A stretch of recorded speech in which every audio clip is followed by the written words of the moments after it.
ووارث علمه وخليفته سيد الأولياء والوصيين أمير المؤمنين وعلى السيدة المعصومة الجليلة التي هي جوهرة القدس من الكنز الخفي بدت فابدت تاليات الأحرف أم أئمة الغر بل أم أبيها سيما بقية الله الأعظم في الأرضين روح له الفداء وأرواح العالمين ولعنة الله على أعدائهم أجمعين أما بعد بسم الله الرحمن الرحيم من عمل صالحا من ذكر أو أنثى وهو مؤمن فلنحيينه حياة طيبة ولنجزينهم أجرهم بأحسن ما كانوا يعملون صلوات برما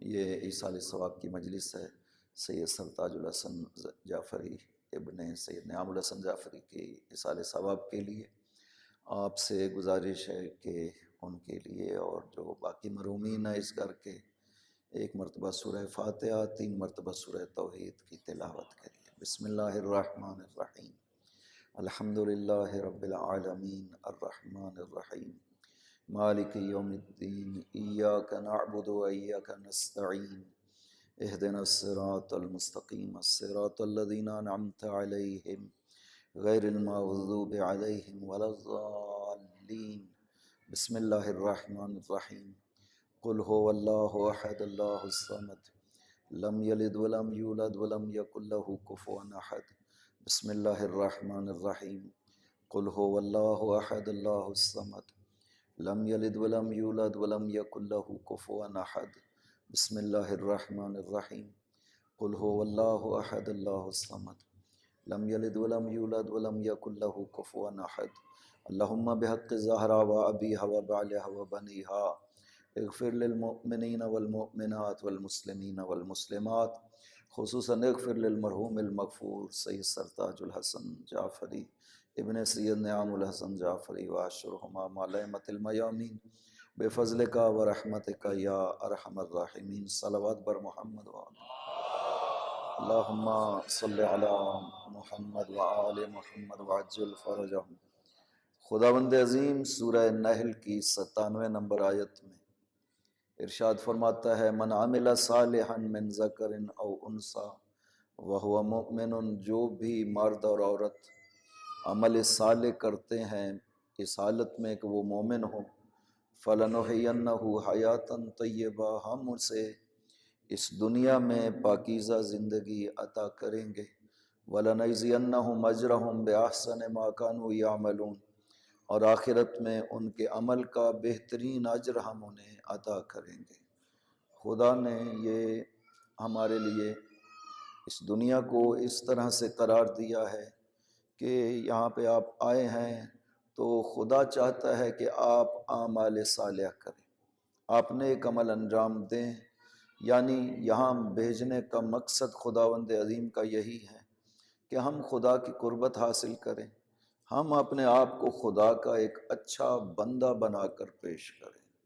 شیطان نے خدا کے مقابل میں یہی بات کہی تھی کہ میں گمراہ کروں گا، یہ جو اولاد آدم ہے میں انہیں گمراہ کروں گا اور ہر حال میں گمراہ کروں گا۔ کبھی کہا ثم لآتینہم من بین ایدیہم ومن خلفہم وعن ایمانہم وعن شمائلہم، میں ان کے آگے سے، پیچھے سے، دائیں سے، بائیں سے، ہر طرف سے انہیں گمراہ کروں گا۔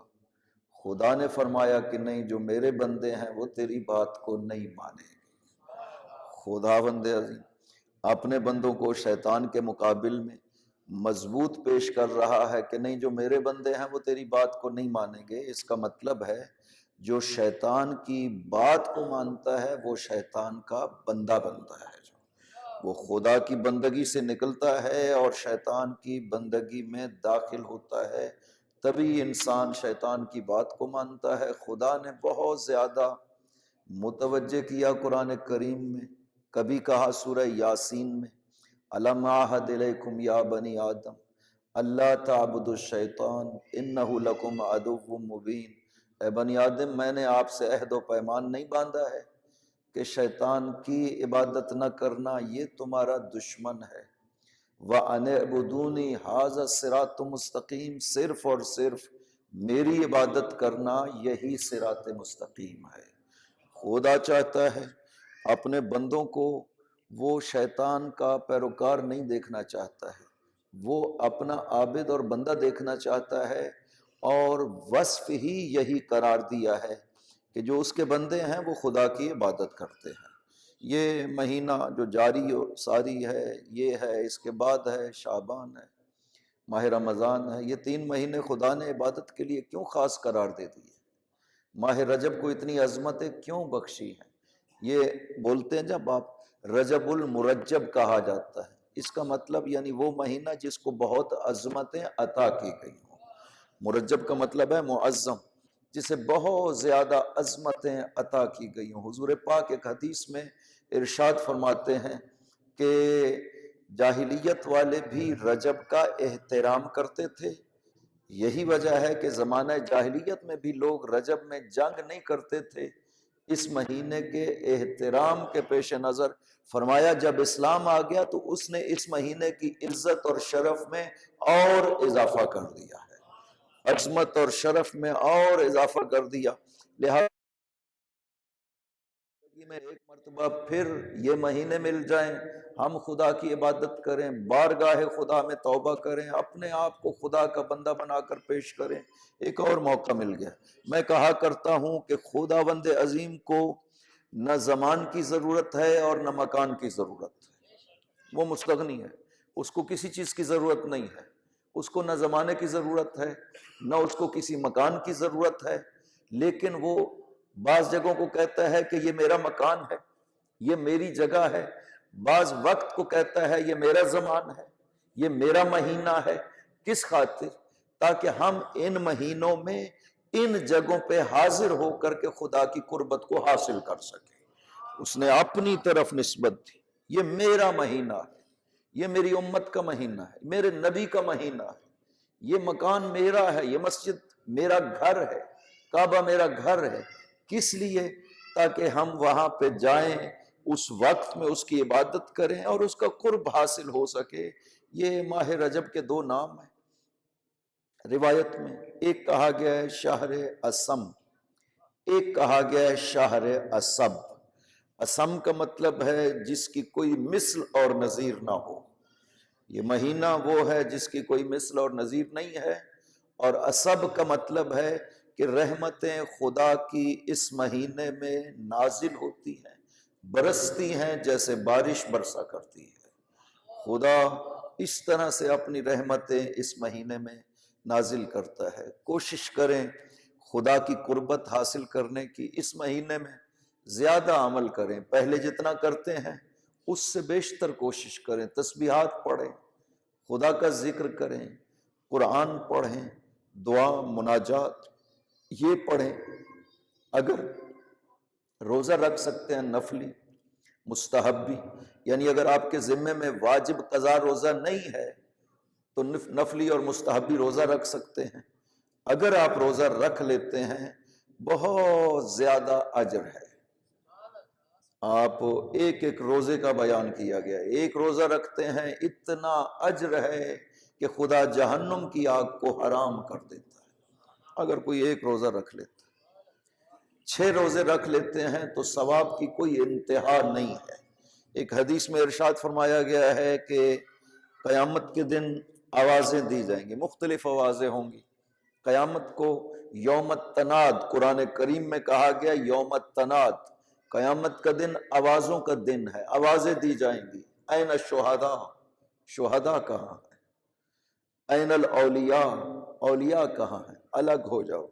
ان آوازوں میں سے ایک آواز کے بارے میں ہے ینادی منادن من بطنان العرش این الرجبیون، عرش کے اندر سے آواز آئے گی رجب والے کہاں ہیں؟ وہ باہر آ جاؤ۔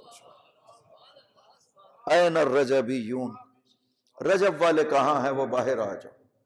جب باہر آ جائیں گے خدا کی طرف سے اعلان کیا جائے گا یہ وہ ہیں جنہوں نے رجب میں عبادتیں کی ہیں۔ ان کے چہرے اتنے چمک رہے ہوں گے کہ محشر روشن ہو جائے گا اس نور سے۔ خدا کہے گا کہ میں آج ایسی کرامت اور عزت تمہیں عطا کروں گا کہ پورے محشر کو پتہ چل جائے گا کہ انہوں نے رجب میں میری قربت کے لیے عبادتیں انجام دی تھی۔ ان مہینوں کا یہ اثر ہے۔ زندگی میں اگر یہ وقت مل جائے خدا کو، انسان کوشش کرنی چاہیے قربت خدا حاصل کرنے کے لیے، زیادہ کوشش کریں۔ وہ کہتے ہیں نا لیبلوکم ایکم احسن عملا، یہ ایک مجلس بھی مجلس ترحیم ہے۔ یہ کس لیے ہوتی ہیں یہ مناسبتیں؟ ہمیں یاد دلانے کے لیے، تاکہ ہمیں ذہن میں رہے کہ بالآخر جیسے یہ چلے گئے ہمیں بھی چلے جانا ہے۔ آج اگر ہم ان کی مجلس ترحیم میں شریک ہیں، کل جب ہم چلے جائیں گے تو اسی طرح سے مؤمنین ہماری مجلس میں شریک ہوں گے۔ اس حقیقت کا سراسر صاف اعلان ہے کہ جب یہ جانا ٹھہر گیا، جانا ہے، جانے کے لیے تیاری کرنی چاہیے۔ یہ دنیا جو کی گئی ہے نا، خود اس لیے کہ اس دنیا میں رہنا ہے آپ کو، یہ دنیا گزرنے کا راستہ ہے۔ اس دنیا کو کہا گیا الدنیا مزرعۃ الآخرہ، ہمارے مولا نے ارشاد فرمایا کہ یہ دنیا آخرت کی کھیتی، یہاں سے فصل حاصل کرو تاکہ وقت تمہیں کام آ۔ آخرت میں تم نے کیسے رہنا ہے وہ یہاں پہ فیصلہ ہو جائے گا۔ آپ جیسا یہاں پہ عمل انجام دیں گے، آخرت آپ کے لیے اسی کے مطابق قرار پائے گی۔ اس لیے یہاں پہ تیاری رکھنی چاہیے انسان کو۔ اس کسی وقت بھی بلاوا آ جائے، کوئی انتظار نہیں کرنا چاہیے کہ میں بوڑھا ہو جاؤں گا تب دنیا سے چلا جاؤں گا، نہیں، یہ تو آنے جانے کا سلسلہ جاری ہے، کوئی بچپن میں، کوئی جوانی میں، کوئی بڑھاپے میں، یہ ہے۔ لہٰذا ارشاد فرماتا میں نے تمہیں موت و حیات اس لیے دی ہے تاکہ میں جانوں، لیبلوکم ایکم احسن عملا، میں دیکھنا چاہتا ہوں تم میں سے کون ہے جو بہتر سے بہتر عمل پیش کرنے کی کوشش کرتا ہے۔ آج ایک عمل کیا ہے، احساس کریں کہ خداوندہ یہ تیرے شایان شان نہیں ہے، اس سے بعد میں جب یہ عمل کروں گا اس سے بڑھ کر کے بہتر انداز میں۔ خداوند عظیم کہتا ہے کہ اگر آپ میرے لیے عمل صالح کرتے ہیں، شرط یہ ہے کہ عمل صالح کرنے والا مومن ہونا چاہیے۔ فَلَنُحْيِيَنَّهُ طیبہ، دو چیزیں خدا وعدہ دیتا ہے کہ میں تمہیں عطا کروں گا۔ ایک پاکیزہ زندگی کا وعدہ دیتا ہے، اور دوسرا آخرت میں کہتا ہے تمہارے عمل کا بہترین اجر میں تمہیں عطا کروں گا۔ اجر کا وہ وعدہ کر رہا ہے کہ میں تمہیں دوں اور بہترین اجر دوں گا۔ اگر وہ نہ بھی کہتا کہ میں تمہیں بہترین اجر دوں گا، ہمیں یقین تھا وہ کریم ہے، جب عطا کرے گا تو اپنی ذات کے لحاظ سے کرے گا، ہمارے لحاظ سے عطا نہیں کرے گا۔ وہ نہ بھی کہتا تب بھی ہمیں یقین تھا کہ وہ بہترین اجر دے گا، لیکن اس نے کہہ دیا ہے کہ دیکھو میں تمہارے عمل کے بدلے میں تمہیں بہترین اجر عطا کروں گا۔ اس بہترینی کا اندازہ آپ اس سے لگا سکتے ہیں۔ ایک حدیث، مومن کو اس کا ایک اجر پیش کیا جائے گا جو پہاڑ کے برابر ہوگا۔ مومن عرض کرے گا کہ خداوندہ میں نے کوئی اتنا بڑا عمل نہیں کیا کہ جس کا اتنا بڑا ثواب ہو۔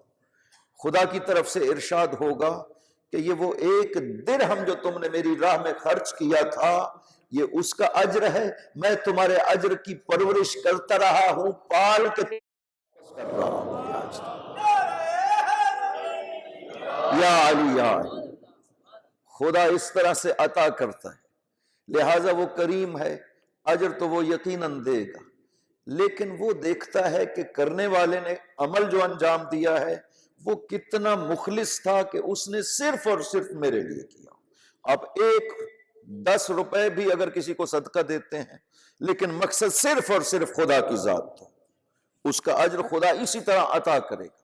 جہاں پہ آپ کی اپنی ذات کا ذرہ برابر بھی فائدہ داخل نہ ہو عمل میں، وہ عمل ہے جو صرف اور صرف خدا کے لیے انجام دیا گیا ہے۔ لہذا خدا عمل انجام دینے والے کے دل کو دیکھتا ہے۔ ان اللہ لا ينظر الى صورکم ولکن ينظر الى قلوبکم، خدا کسی کی شکل و صورت کو نہیں دیکھتا۔ عمل انجام دینے والا کس شکل و صورت کا ہے، نہ، خدا یہ نہیں دیکھتا خوبصورت ہے، بدصورت ہے، سیاہ ہے، سفید ہے۔ یہ خوبصورتی شکل کے لحاظ سے خدا کی بارگاہ میں اس کی ذرہ برابر بھی حیثیت نہیں ہے۔ ینظر الی قلوبکم، وہ آپ کے دل کو دیکھتا ہے۔ عمل انجام دینے والا کتنا مخلص ہے ذات خدا کے لیے، اس میں اگر اخلاص پایا جائے تو وہ ہر انسان سے بڑھ جاتا ہے۔ انسان ایک حبشی غلام ہی کیوں نہ ہو، اس کا مقام و مرتبہ سب سے بڑھ جاتا ہے۔ حبشہ سے آیا ہوا ہے لیکن خدا کے لیے مخلص ہے، رسول کے لیے مخلص ہے، تو اس کا مقام کتنا بڑھتا ہے کہ آج سارے مسلمان اسے سلام کرتے ہوئے نظر آتے ہیں، یا علی یا علی۔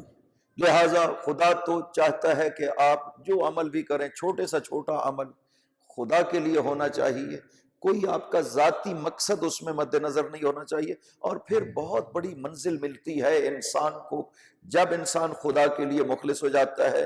پھر یہ ہمارے ناقص عمل جو ہے نا، خدا ان کو بھی فرشتوں کو کہتا ہے کہ جب مجھے پیش کرنا ہے، کامل بنا کر پیش کرنا میرے بندے کے عمل کو۔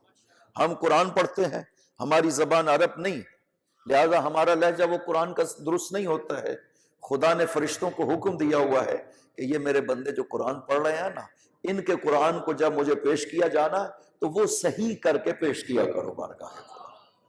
خدا اتنا کریم ہے، وہ اپنے بندوں کا اس طرح سے خیال کرتا ہے، لہٰذا ہم اس کریم خدا کے لیے جو بھی عمل کریں یہ مت سمجھے کہ ہم نے کوئی حق ادا کر دیا، آج بہت عبادت کر لی۔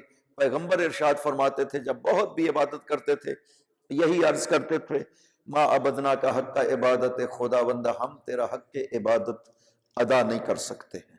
اس طرح سے ہے، لہٰذا یہ ماہ رجب آپ عمل کریں، آپ خصوصیت کے ساتھ ذہن میں رہے کہ یہ جو دنیا سے چلے جاتے ہیں یہ سب سے زیادہ آپ کے محتاج ہیں، چونکہ وہ خود عمل نہیں کر سکتے، لیکن خدا نے ان کے لیے عمل کا دروازہ بند نہیں کیا ہے، ان کا نامہ اعمال بند نہیں کیا۔ وہ کریم ہے خدا بند عظیم، راستہ بند نہیں کیا ہے کہ جو اب دنیا سے چلا گیا اس نے نماز واجب نہیں پڑھی ہے تو بس میں اس کو جہنم میں بھیجوں گا چونکہ راستہ بند ہو گیا۔ نہ، اس نے راستہ کھلا رکھا ہے کہ آپ اس کے لیے اس کی قضا نمازیں پڑھ دیں، قضا روزے ہیں پڑھ دیں، اس کے لیے حج آپ نیابت میں کر دیں، میں اس کے لیے قبول کر لوں گا، وہ عذاب سے بچ جائے گا۔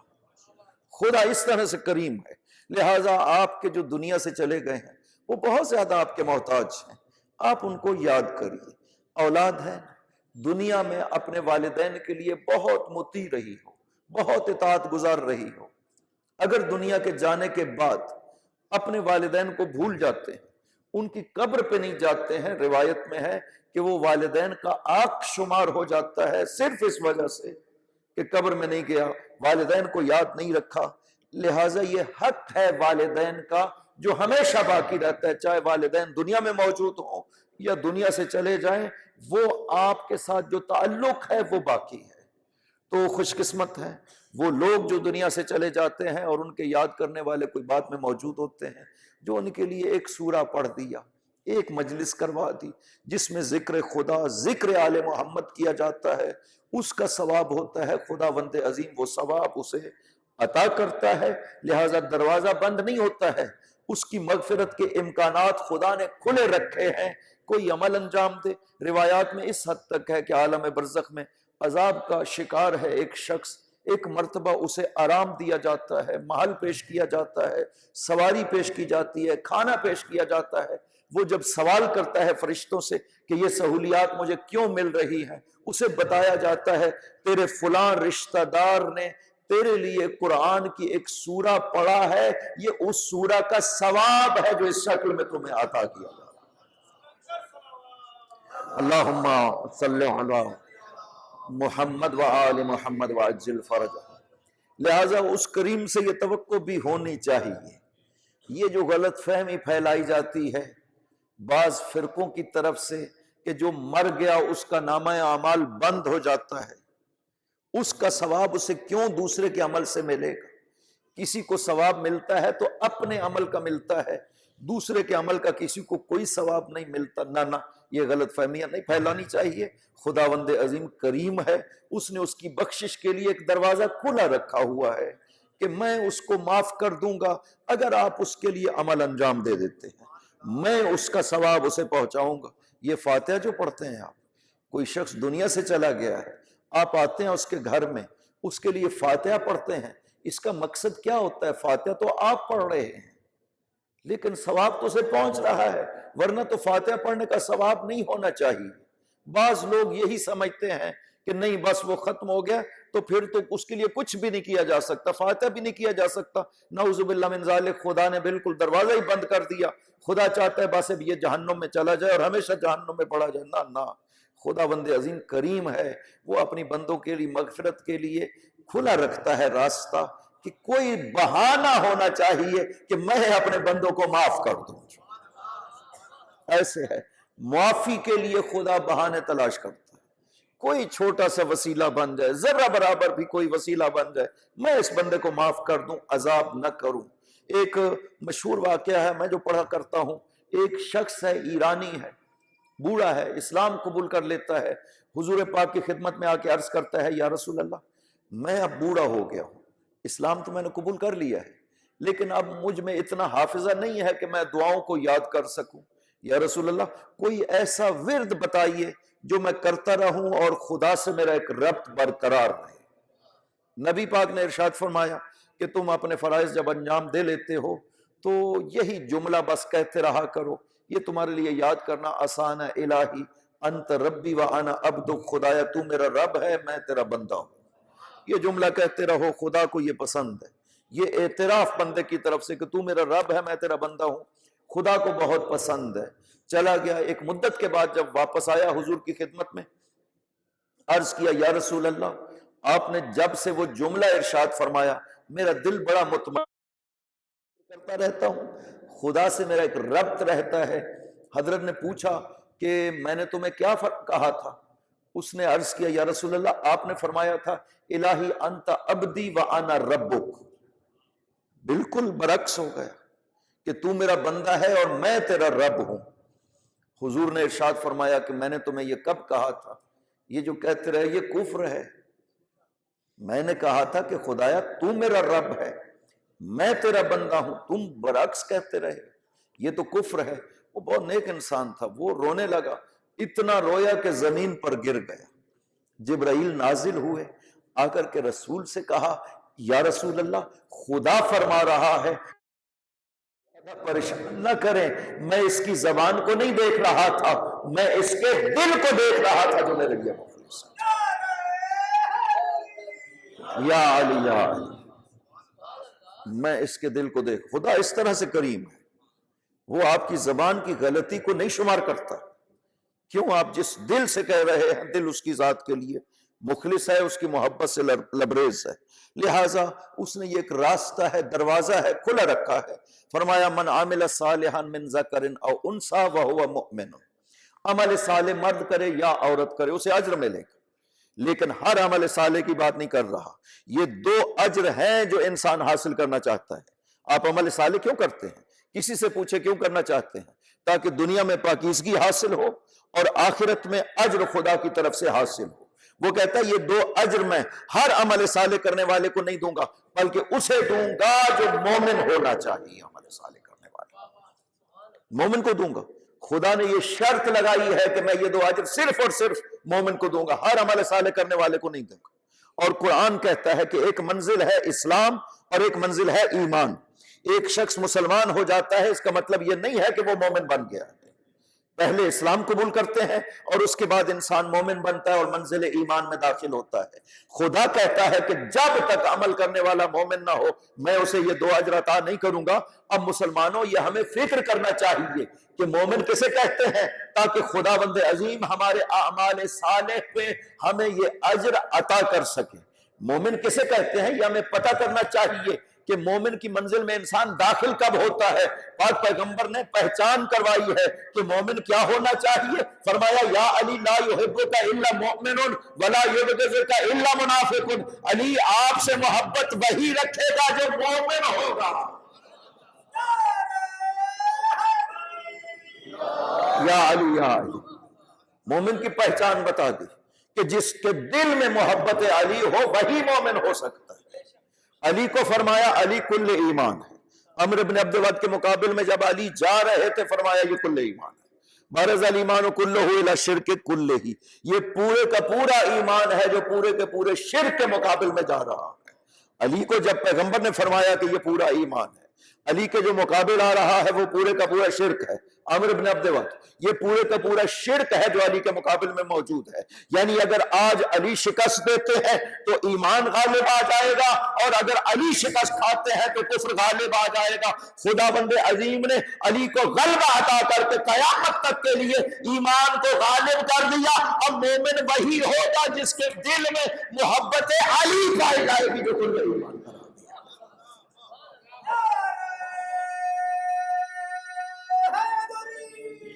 یا علی یا علی۔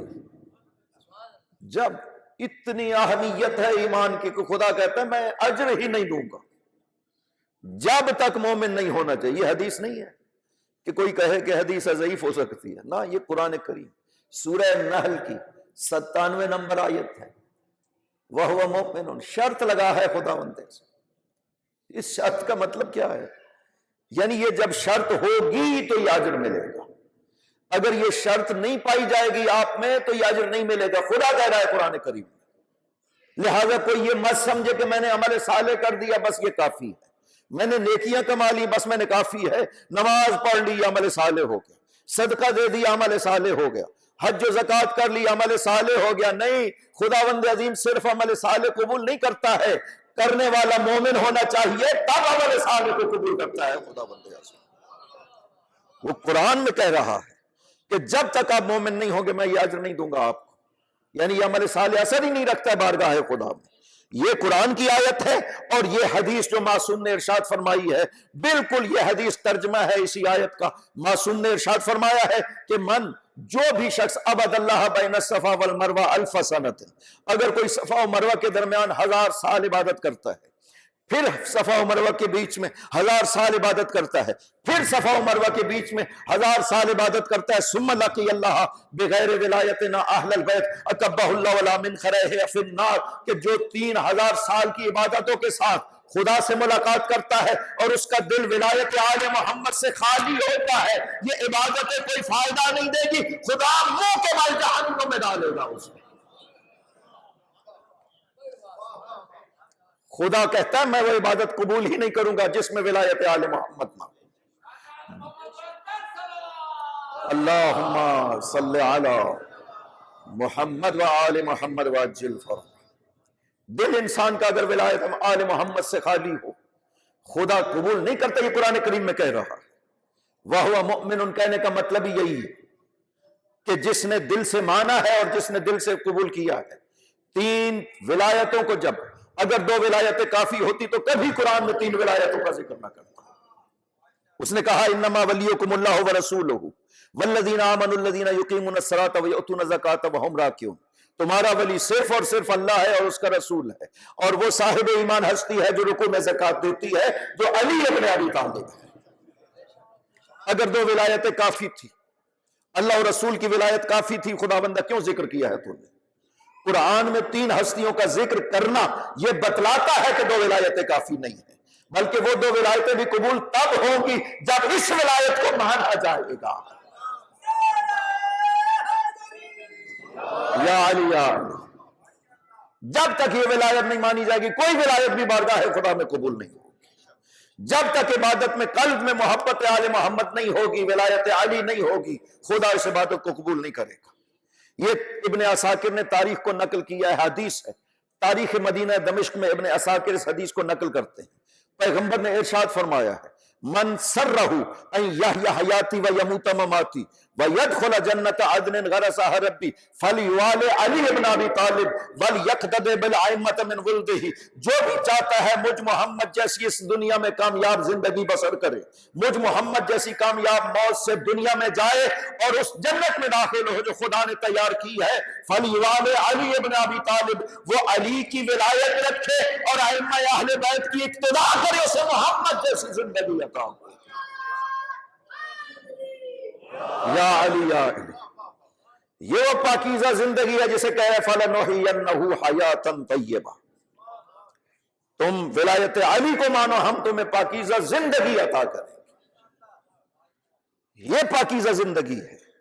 ورنہ یہ خطاب کس کو ہے؟ جو زندہ ہے انہیں خدا کہہ رہا ہے تم عمل صالح کرو ایمان کے ساتھ، میں تمہیں پاکیزہ زندگی عطا کروں گا۔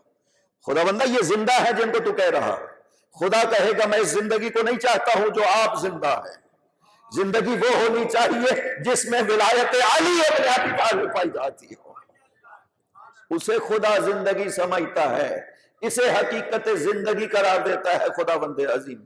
اجر بھی ملے گا اور زندگی بھی ملے گی۔ یہ عمل بارگاہ خدا میں جاتے ہیں، جس وقت آپ عمل انجام دیتے ہیں فرشتے ان اعمال کو، دو چیزیں ہیں جو خدا کی بارگاہ میں آپ کی لے جاتے ہیں۔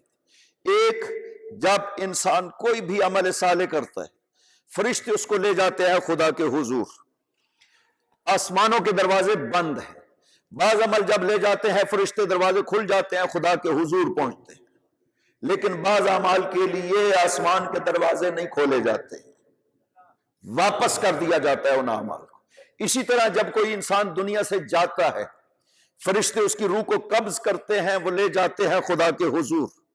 کچھ روحوں کے لیے آسمان کے دروازے کھل جاتے ہیں، کچھ روحوں کے لیے آسمان کے دروازے نہیں کھلتے ہیں، خدا انہیں واپس لوٹا دیتا ہے۔ یہ فرق کہاں سے پیدا ہوتا ہے؟ وہ کون سے اعمال صالحہ ہیں جن کے لیے آسمان کے دروازے کھلتے ہیں؟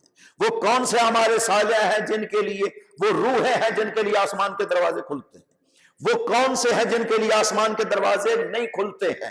یہ وہ عمل صالح ہے جس کو انجام دینے والا مومن ہونا چاہیے، اس کے لیے آسمانوں کے دروازے کھلا کرتے ہیں۔ یا علی یا علی، سورہ فاطر میں خود ارشاد فرمایا کہ الیہ یصعد الکلم الطیب والعمل الصالح یرفعہ، کلمہ طیب یعنی آپ کے اعمال، الیہ یصعد، آپ جو بھی عمل انجام دیتے ہیں یہ خدا کی طرف بلند ہوتے ہیں، یہ قرآن کریم کہہ رہا ہے، آپ کے اعمال خدا کی طرف بلند ہوتے ہیں۔ والعمل الصالح یرفعہ، ایک خاص عمل صالح ہے جو آپ کے اعمال کو اٹھا کر لے جاتا ہے خدا تک پہنچانے کے لیے۔ یہ قرآن میں کہہ رہا ہے کہ آپ کے اعمال بلند ہوتے ہیں خدا کی طرف، لیکن ایک خاص عمل صالح ہے جو آپ کے اعمال کو اٹھا کر لے جاتا ہے خدا تک پہنچاتا ہے۔ وہ عمل صالح کیا چیز ہے؟ معصوم نے ارشاد فرمایا ہے ولایت علی ابن ابی طالب، وہ جو اعمال کو پرواز عطا کرتی ہے وہ علی ابن ابی طالب کی ولایت ہے۔ یا علی یا علی یا علی یا علی یا علی، والعمل الصالح، ایک عمل صالح ہے جو آپ کے اعمال کو اٹھا کر کے لے جاتا ہے۔ یہ خدا کہہ رہا ہے، یہ کوئی حدیث نہیں ہے، قرآن میں فرما رہا ہے الیہ یصعد الکلم الطیب، خدا کی طرف بلند ہوتے ہیں کلمہ طیب، والعمل الصالح یرفعہ، ایک عمل صالح، خاص عمل صالح، عربی جو سمجھتے ہیں وہ جانتے ہیں کہ یہ عمل صالح مفرد کلمہ ہے، جمع نہیں ہے، یہ مفرد ہے، اس کے اوپر الف لام ہے جو اس کو تعریف عطا کرتا ہے، جس کا معنی ہوتا ہے ایک خاص عمل صالح ہے۔ اس کا معنی یہ ہے کہ ایک خاص عمل صالح ہے جو سارے اعمال کو زندگی عطا کرتا ہے۔ خدا بھی کہہ رہا ہے انہ حیات طیبہ، ہو تو ہم تمہیں زندگی عطا کریں گے۔ ولایت علی وہ حقیقت ہے جس سے نہ صرف آپ کو پاکیزہ زندگی ملتی ہے بلکہ آپ کے اعمال کو بھی زندگی ملتی ہے کہ خدا تک پہنچتے ہیں۔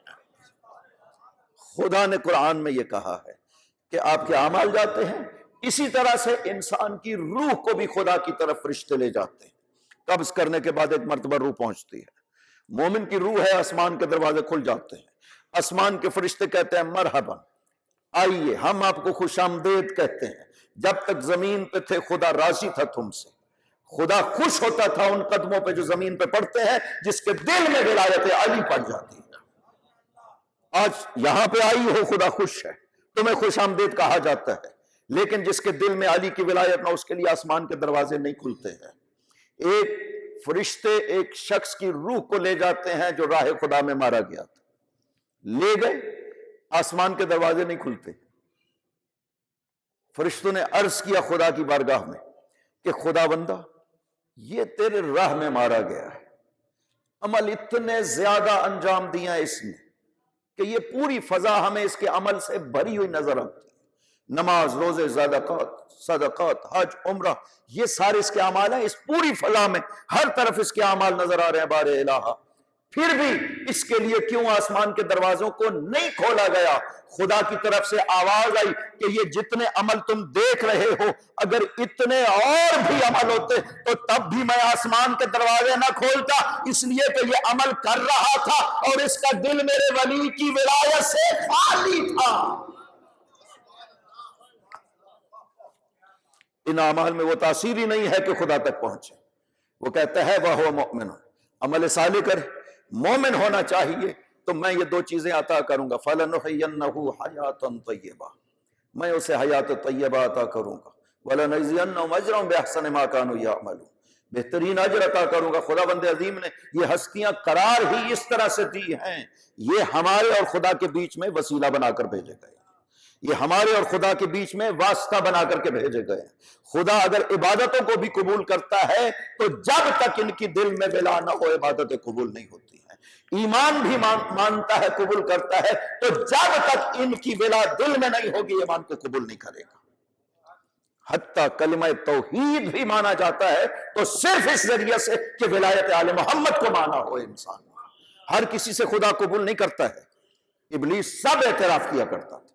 قرآن کریم میں کیوں ابلیس کی مثالیں بار بار دی خدا نے؟ سورہ بقرہ میں دی، طٰہٰ میں دی، مختلف جگہوں پہ قرآن کریم میں بار بار ابلیس کی مثالیں دے رہا ہے کہ میں نے ابلیس سے یہ کہا، ابلیس نے مقابل میں مجھے یہ کہا، پوری گفتگو نقل کر دی کہ خدا نے کیا کہا، ابلیس نے جواب میں کیا کہا، یہ کس لیے خدا نقل کر رہا ہے؟ کبھی سوچنا چاہیے کہ خدا کی اور ابلیس کی گفتگو ہے، ہمارے لیے کیوں بیان کر رہا ہے؟ قرآن کریم ہمیشہ ذہن میں رکھے، یہ جو ہماری ہدایت کے لیے نازل ہوا ہے، اس کی آیات میں دو پہلو ہوتے ہیں، ایک تنزیل ہے جن کے لیے نازل ہوا ہے، جن کے بارے میں نازل ہوا ہے، اور دوسری تعویل ہے، وہ پیغام ہے جو آپ کو پہنچایا گیا ہے۔ خوب غور کرنا چاہیے، ابلیس کی وہ باتیں ہمارے لیے کیوں سنا رہے ہیں کہ ابلیس نے مجھے یہ کہا، میں نے ابلیس کو یہ کہا، اس لیے بیان کر رہا ہے تاکہ وہ جو درس ہے نا ابلیس کے واقعہ میں وہ ہمیں بیان کرے۔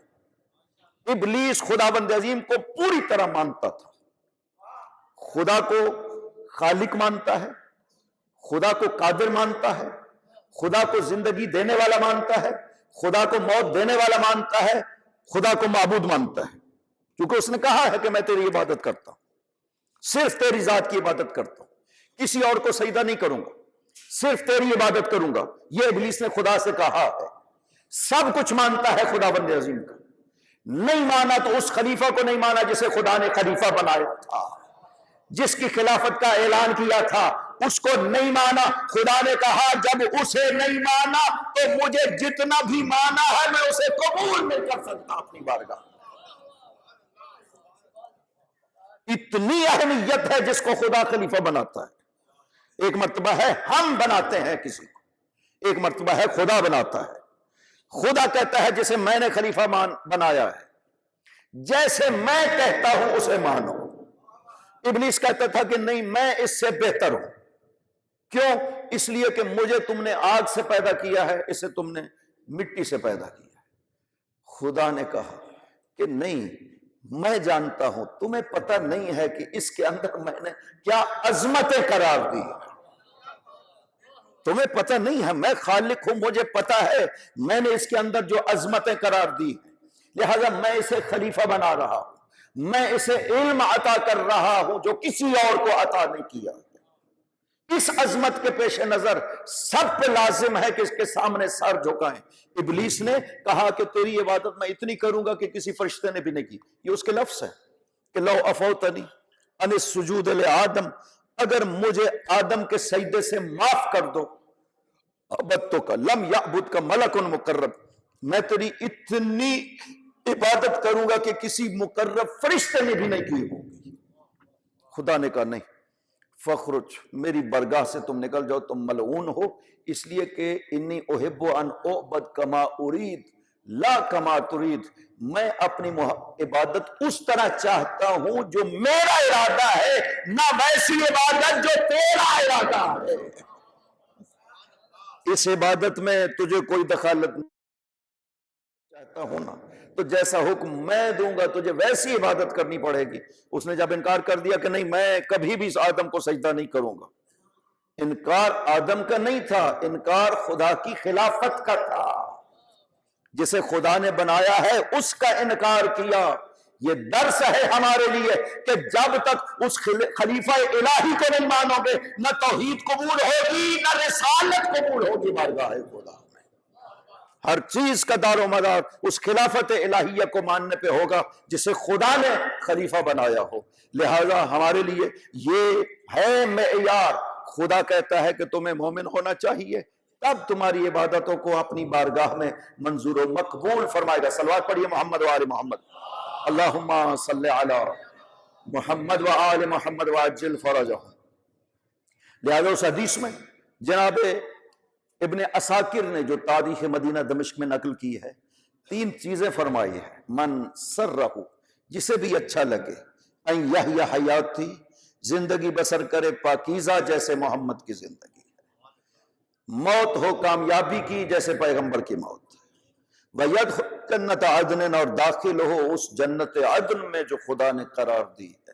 کیا کرنا چاہیے؟ 2 کام کہے گئے ہیں، فَلْيُوَالِ عَلِيَّ بْنَ أَبِي طَالِبٍ وَلْيَقْتَدِ بِالْآئِمَّةِ مِنْ وُلْدِهِ، علی کی ولا دل میں ہو اور عمل کے لحاظ سے آئمہ کی پیروی کرنے والا ہو۔ 2 چیزیں ضروری ہیں۔ کوئی یہ نہ سمجھے کہ نام کافی ہو جاتا ہے، نام کافی نہیں ہے۔ انسان کہے کہ میں ماننے والا ہوں، میں شیعہ ہوں، اہل بیت کو ماننے والا ہوں، یہ کافی ہے؟ نہیں، فرمایا کہ ولا دل میں ہونی چاہیے، وَلْيَقْتَدِ بِالْآئِمَّةِ مِنْ وُلْدِهِ، اور اولاد علی کے جو آئمہ ہیں ان کی پیروی کرنا چاہیے۔ شیعہ کا معنی ہی یہی ہے۔ آپ لغتیں اٹھا کر دیکھیں، جو شیعہ کا معنی بیان کیا گیا اس میں کہا گیا الشیعہ من شایع علیًا، شیعہ اسے کہتے ہیں جو علی کی پیروی کرتا ہو، جو علی کے نقش قدم پہ چلتا ہو، اسے شیعہ کہتے ہیں۔ اور کبھی مغرور نہیں ہونے دیا، نہ پیغمبر اکرم نے کسی صحابی کو کہ میں صحابی ہوں پیغمبر کا مغرور، مجھے تو کوئی مسئلہ نہیں ہے، نہ، پیغمبر نے خود ارشاد فرمایا۔ کعب ابن ربیع، پاک پیغمبر ایک دن اپنے دست مبارک سے اپنا ایک حجرہ تعمیر فرما رہے تھے، کعب ابن ربیع آئے اور عرض کیا کہ یا رسول اللہ مجھے اجازت ہے میں یہ کام کروں، چونکہ حکم یہی تھا کہ ہر کوئی اپنا کام خود کرے، کسی سے کوئی کام نہ لے۔ لیکن کعب نے آ کر کے عرض کیا یا رسول اللہ مجھے اجازت دیتے ہیں کہ میں یہ کام کروں؟ آپ نے فرمایا تم کر دو۔ کعب نے کام شروع کیا، مکمل کر کے جب جانے لگا تو پیچھے سے آواز دے کر کے پوچھا کعب مجھ سے کوئی سوال نہیں کرو گے؟ تم نے ایک کام کیا میرے لیے، کچھ مانگو مجھ سے۔ کعب نے عرض کیا یا رسول اللہ مجھے اجازت ہے کہ میں کل تک سوچ لوں کہ آپ سے کیا مانگا جائے؟ فرمایا ہاں سوچ لو۔ سوچتے رہے، کل جب آئے تو پوچھا کہ کیا سوچا ہے؟ اس نے کہا یا رسول اللہ میں جنت کا آپ سے سوال کرتا ہوں۔ آپ نے کہا بہت اچھا آپ نے مجھ سے مانگا ہے، ٹھیک میں خدا سے عرض کروں گا تیرے لیے جنت، لیکن اعنی بطول سجود، تو بھی میری مدد کرنا، اپنے سجدوں کو ذرا طولا نہیں کیا کرو۔ یہ دیکھا ہے نا، مغرور نہیں بنا دیا کہ میں ہوں نا، تمہیں کوئی فکر کی ضرورت نہیں ہے۔ فرمایا نہیں، میں دعا کروں گا، تم کوشش کرنا، اپنے سجدوں کو طولانی کرنا، مدد ہو جائے گی انشاءاللہ، خداوند عظیم تمہیں جنت عطا کرے گا۔ ائمہ نے بھی بعین ہی یہی فرمایا ہے۔ مولا علی نے فرمایا ہے میں جانتا ہوں جیسا عمل میں انجام دیتا ہوں تم نہیں دے سکتے، ولیکن اعینونی بتقوی والسداد وعفت وجہاد، فرماتے ہیں میں جانتا ہوں مجھ جیسے عمل آپ نہیں کر سکتے، لیکن میری مدد تو کر سکتے ہو نا، کوشش کر کے پاکیزگی اختیار کر کے راہ خدا میں کوششیں کرو، اپنے آپ کو پاکیزہ کرو، تقوی الہی اختیار کرو، یہ تو تم کر سکتے ہو۔ مولا علی ائمہ طاہرین نے کبھی یہ نہیں کہا چونکہ تم ہمیں مانتے ہو تمہیں کوئی پریشانی نہیں، فرمایا تم چونکہ ہمیں مانتے ہو تمہارا کردار سب سے بہتر ہونا چاہیے، یہ ذمہ داری ہے۔ شیعہ علی ہونا ایک بہت بڑی ذمہ داری ہے، یعنی پاکیزگی، کردار کے لحاظ سے سب سے بہتر ہونا یہ ضروری ہے جو علی کے شیعہ ہیں ان کے لیے۔ چھٹے سرکار ولایت ارشاد فرماتے ہیں اگر کسی بستی میں 1000 فرد رہتے ہوں، ان میں سے ایک ہمارا چاہنے والا ہو، اس کا کردار ان سب سے بہتر ہونا چاہیے۔ لوگ اس کے کردار کو کہیں گے جعفر صادق نے اپنے ماننے والوں کی کتنی اچھی تربیت کی ہے، یہ کتنے اچھے لوگ ہیں جو ائمہ کو مانتے ہیں، ان کی طب کتنی صاف پاکیزہ ہے چونکہ ائمہ کو مانتے ہیں۔ لہٰذا ہم سے یہ امید ہے، ہم سے یہ توقع ہے کہ پاک و پاکیزہ ہونا چاہیے۔ اور یہ جو آنکھ سے آنسو بہ نکلتے ہیں نا، یہ انسان کو پاکیزہ کر دیتے، باطن کو دھو دیتے۔ ایک آنکھ سے تو نکلا ایک ہی قطرہ ہے، لیکن انسان کے باطن کو پاک کر دیتے۔ اس واسطے کہا گیا ہے کہ خدا کو یہ آنسو بہت زیادہ پسند ہے۔ اور ایک روایت ہے کہ کل عین باقیۃ یوم القیامہ الا عین بکت علی الحسین، قیامت کے دن ہر آنکھ روئے گی سوائے اس آنکھ کے جو حسین پہ روتی رہی۔ اور حسین کے نام میں یہ تاثیر رکھی ہے خداوند نے کہ ما ذکرہ مؤمن الا استعبرا، کہ جب بھی حسین کا ذکر کوئی مومن کرتا ہے نا، اس کے دل سے آنسو بہہ نکلتے ہیں، آنکھوں سے آنسو بہہ نکلتے ہیں، دل اس کا رونے پہ کرتا ہے۔ حضرت آدم نے بھی جبرائیل سے یہی پوچھا تھا، جبرائیل کیا وجہ ہے؟ جب جبرائیل نے یہ 5 نام بتائے نا کہ آدم خدا کو ان کا واسطہ دو، خدا معاف کرے گا، آدم نے جبرائیل سے کہا جبرائیل وجہ کیا ہے؟ کہ یہ ان 5 ناموں میں سے جب میں اس نام حسین پہ پہنچا اور جب میں نے نام حسین لیا تو میں رو پڑا۔ جبرائیل نے یہ سوال کیا، جناب آدم نے سوال کیا، جبرائیل نے کہا کہ آدم، یہ نبی آخر الزمان کا نواسہ حسین، یقتل وحیدن طریدن عطشانن، حسین وطن سے دور اکیلا اور پیاسا مارا جائے گا۔ جبرائیل مصائب پڑھ رہے تھے اور آدم رو رہے تھے۔ سید الشہداء جب بھی پیغمبر کو نظر آتے تھے نا، پیغمبر رو پڑتے تھے۔ یہ معجم کبیر طبرانی میں بھی روایت ہے، مجمع الزوائد ہیثمی میں بھی روایت ہے کہ ایک دن پیغمبر تشریف فرما تھے، بی بی ام سلمہ سے فرمایا کہ ام سلمہ دروازہ پہ کھڑے ہو جاؤ، کسی کو اندر نہ آنے دینا۔ ام سلمہ دروازے پہ کھڑی ہو گئی، پتہ چل گیا کہ وحی نازل ہو رہی ہے۔ لیکن ایک مرتبہ حسین جب داخل ہوئے نا، ام سلمہ روک نہ سکی، حسین اندر چلے گئے۔ کہتی ہے میں نے تھوڑی دیر کے بعد دیکھا پیغمبر کی آواز رونے کی آ رہی ہے، سمعت نشیج رسول اللہ، میں نے رسول کے رونے کی آواز سنی۔ میں نے اندر جھانکا، میں نے عرض کیا یا رسول اللہ مجھے معاف کرنا، میں حسین کو روک نہیں سکی۔ فرمایا نہیں ام سلمہ، میں نے حسین کے لیے نہیں کہا تھا، منظر یہ ہے کہ حسین کو اپنے زانوں پہ بٹھایا ہوا ہے، حسین کے بوسے بھی لیتے ہیں اور رو بھی رہے ہیں، گریہ بھی کر رہے ہیں۔ ام سلمہ نے جب یہ سوال کیا نا، لم تبکی یا رسول اللہ، آپ حسین کے بوسے لیتے ہیں اور رو رہے ہیں، کیوں رو رہے ہیں؟ کہا ام سلمہ جب حسین داخل ہوئے نا تو جبرائیل میرے پاس بیٹھے ہوئے تھے، میں نے حسین کو اپنی گود میں لے کے جب بوسے لینے شروع کیے، جبرائیل نے مجھ سے سوال کیا اتحبہ یا رسول اللہ، کیا اپنے حسین سے محبت کرتے ہو؟ میں نے کہا میں کیسے محبت نہیں کروں گا، یہ میرا بیٹا ہے۔ جبرائیل نے کہا یا رسول اللہ آپ کا یہی بیٹا آپ کے بعد کربلا کے میدان میں بھوکا پیاسا مارا جائے گا۔ ام سلمہ جبرائیل نے مجھے کربلا کی مٹی لا کر کے دی ہے، اس شیشی میں یہ مٹی ہے، یہ میں تیرے پاس رکھ رہا ہوں، جب تک یہ مٹی مٹی رہے سمجھنا میرا حسین زندہ ہے، جس دن یہ مٹی خون بن جائے سمجھ لینا میرا حسین دنیا سے چلا گیا ہے۔ اجرکم علی اللہ، جب ماں وصیتیں کر رہی تھی نا، کچھ وصیتیں ہیں جو سیدہ نے اپنی بیٹی کو ارشاد فرمائی، اپنی شہادت سے 3 دن پہلے ماں نے اپنی بیٹی کو پاس بلا کر کے کہا بیٹی زینب میں کربلا میں موجود نہیں ہوں، میرا حسین جب تم سے آ کر کے لباس مانگے تو یہ کرتا میرے حسین کو دینا جو میں نے اپنے ہاتھوں سے بنایا ہے. بیٹی تیرے حسین کو نہ غسل دیا جائے گا نہ کفن دیا جائے گا، یہی کرتا ہے جس میں میرے حسین کو کفن دیا جائے گا. اجرکم علی اللہ. وہی عاشور کا منظر ہے، حسین سواری پہ سوار ہے، ایک مرتبہ پیچھے سے آواز آتی ہے مہلن مہلن یبن زہرا، او میری ماں زہرا کے بیٹے ایک مرتبہ ٹھہر جاؤ.